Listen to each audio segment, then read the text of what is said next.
rehefa ny fitiavanao ampitaika toy izao rapaty ianao io bebehibe episode zao evohoany aminao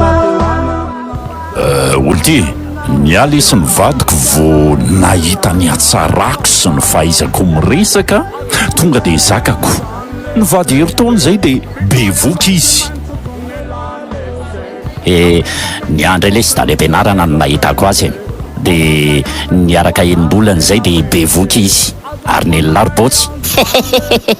tsisy nahavoany ny anay sy rahaviro ny lesany le ty satria zao vao niaraka ray volana de efa be vokako efa bolana izy tena fete